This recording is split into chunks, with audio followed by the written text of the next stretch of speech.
Hello, Gators. This is your calibration for the timed write, otherwise known as your ECR or essay. This was your assessment for EOU 4, fall of 2025. Let's go. All right, your prompt. Identify and explain the significance of the revelation Miss McGill has from her dealings with Mr. Mifflin. There are a couple of ways that you could have done this. You could have had a paragraph where you went through the revelation and explained what it was and then explained that significance. Or you could have addressed the revelation inside of your introduction or your thesis and then gone into how it is significant in more than one way. Scoring goes as follows. It was a 0 to 10 scale. You can see the descriptions right here. The ones that are highlighted are the ones that I'm going to show you samples for, and the ones that I'm going to explain a little bit more. If you are one of the odd numbers that is not getting explained and you would like that one-on-one, please make sure that you're talking to either Ms. Graves or Mr. Bradshaw, whoever your teacher is, so that you can get that. All right, when scoring, you should not be more than one number away. So here's what that means. If Mr. Bradshaw or I have a concern about an essay and I score it a 5 and he scores it a 4, then that is accepted because we are within one number of each other, 4 and 5. However, if I were to score an essay a 5 and he were to score it a 2, that is an issue, and we would stop and make sure that we have that conversation to clarify why we are scoring the way we are scoring and make corrections. All right, so the does not meet category is a score of a 0, 1, or a 2. 0 being not scoreable or unsuccessful, you didn't answer the question, or you are not having evidence connected to your prompt, your ideas don't make sense, it's a red flag. Next is a 2. You have an idea, but you don't explain it. You mention what happens, but not why it matters. So what does that look like? It looks like this. I'll give you a moment so that you can look over this essay. All right, so if I look over to the side right here, I have a description or a rationale of why it is graded at a 0. The student did not accurately reply to the prompt, although they respond in essay format. Their response did not match the prompt. So I love that this one has paragraphs. I can see like a line break happening right here. Even though there's not an indentation, I know where the paragraphs are starting and ending, but it doesn't answer the prompt, unfortunately. So to improve this, restate the prompt in your own words and make sure every sentence connects to your main idea.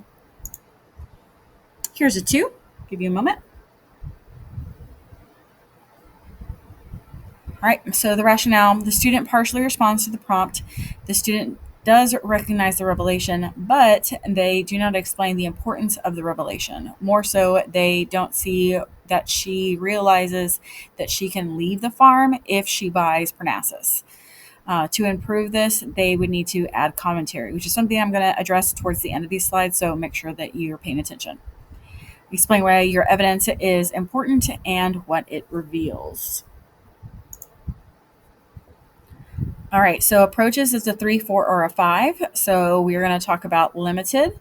You would have a thesis and some textual evidence, but your ideas are a little choppy or confusing. You're like almost hitting the mark, but not really. All right, so here's a 4. Give you a moment. Rationale. Student has a good thesis statement that accurately answers the prompt. The text evidence does not support the thesis. In addition, the essay is sometimes hard to follow. There is text evidence, but the explanation is not insightful. You need to use transitions to connect your ideas, add more details to show clear thinking. It's just not enough. I need more. It looks like you are going on the right track, but you're not giving me enough. Right, meets 6, 7, or 8. I have a clear thesis and mostly relevant evidence, but I don't go deep enough. Some parts are missing or short. The thesis is strong. My evidence makes sense and paragraphs flow. Some parts are repeated and need a little bit more polishing. All right, so here's a 6. And I do want you to note the character count from the other ones to this one. So just because you have a high character count does not mean that you're getting a higher score. It really is about the content. So this essay has a good opening sentence. In addition, the thesis has a great start, but it's not fully developed. So like there's not a complete introduction, but that's okay because it's a timed write. The ideas are accurate but not fully developed. The student could elaborate more on the idea of how the Van Parnassus can give her freedom and her own adventure. Essays in this scoring could be missing a conclusion. Like I said, uh, I need a little bit more of an intro, like a clearer thesis, really, because it does have a good start, but I need a thesis statement. That's really where it comes down. If I had a clear thesis statement at the very beginning, this could have been an 8. To improve, explain how your evidence supports your thesis in more depth. So I need that clarity coming through so that it can move up in scoring. Here's an 8.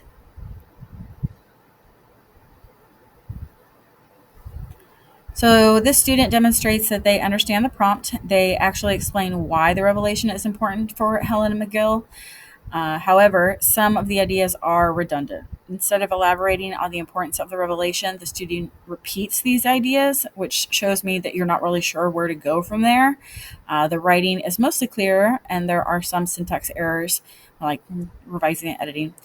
So, for this student, I would advise that they vary their wording and sentence structure, focus on explaining why ideas are important, not just what happens. So, I understand that they understand the story, they understand some purpose and intention, but they're not giving me why I should care about this, why it would matter in the long run. Right, and then our last scoring that we're going to go to is I answer the prompt completely. My ideas are insightful, organized, clearly explained. My writing flows logically. These essays tend to um, be very clear, very unique, and just kind of bring a positivity whenever we're grading them. There's just something special about them. All right, so I'm going to click through the next slides and show you some examples. But before I go into it, I want you to know how or what a 10 is. Each example of a 10 demonstrates a deep understanding of the story. The student answers both parts of the prompt. The text evidence supports their ideas, and they provide insightful commentary or explanation. The writing is chunked by ideas, paragraphs. There's a logical progression in writing. For these students, if you manage to get a 10, please keep it up. Keep showing the depth and connecting ideas to bigger meaning or themes, and continue forward. So here is one example of a 10.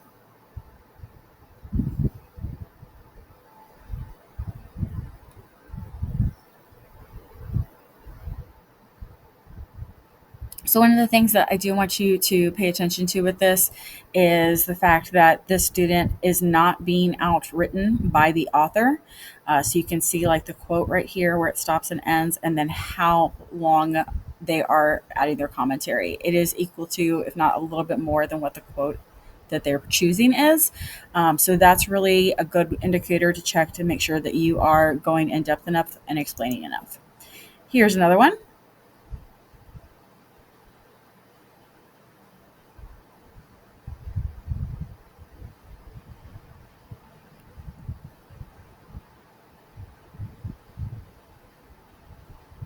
All right, so this one has more evidence, but it's broken up and layered in with their explanation, which is really nice. There's a flow that's happening there.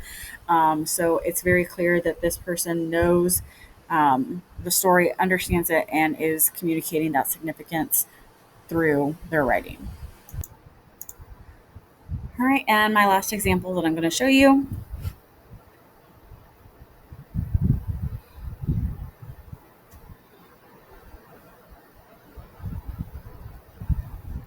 Right, so you can see this one is not perfect. There are some grammatical mistakes, and that's fine.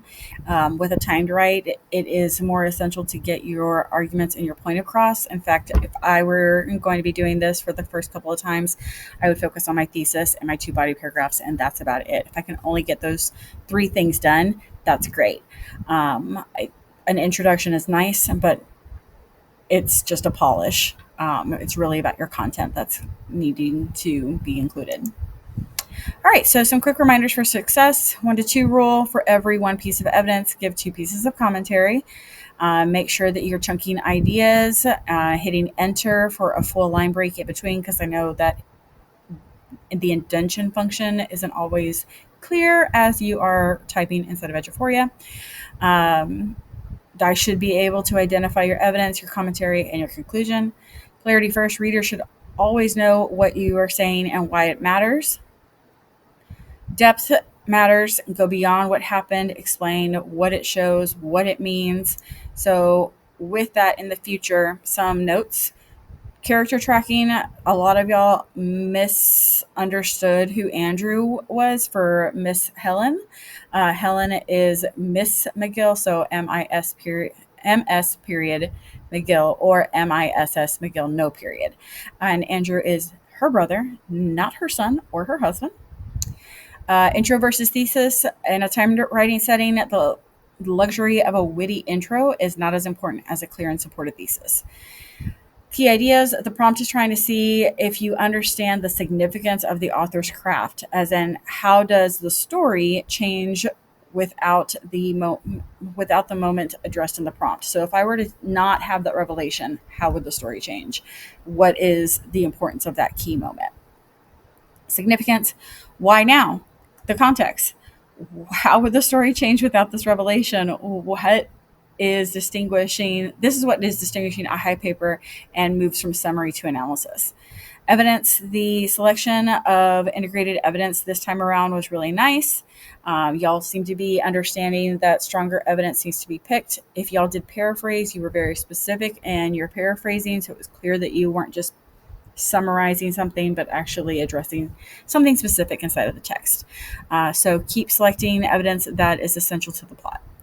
Grammar mechanics: in a time setting, revising and editing is a challenge and secondary to content. As long as your ideas are able to be followed, you can write with ease. The more you write and practice, the easier this process will become. So even if you give yourself a quick little timer in one of your classes, practice just moving a little bit faster. All right, so next steps. I talked about commentary and how we need to go a little bit more in depth with it. So this is what we're going to do. We're going to try say means matters. So say is your quote, your evidence, your paraphrasing. Means: what is happening inside of the evidence? Why is it in the story? What does it mean? And then the matters: why did the author include this information? How does the text change without this moment? So the way that can look is, here's some stems in the text, quote from your text. Means: so you can either say this shows or this means, and then you'll explain it to me. And then the last part is matters, which matters because or without this moment in the story, and then explain to me what would happen. Why it matters, like, why do I care? Why is it necessary for me to know this information? Why couldn't this line be deleted, scratched out? Why is this a detail that needs to be addressed? All right, time to score yourself. If you are more than one number away, please request clarification. There will be an opportunity to rewrite if you were a score of a 4 or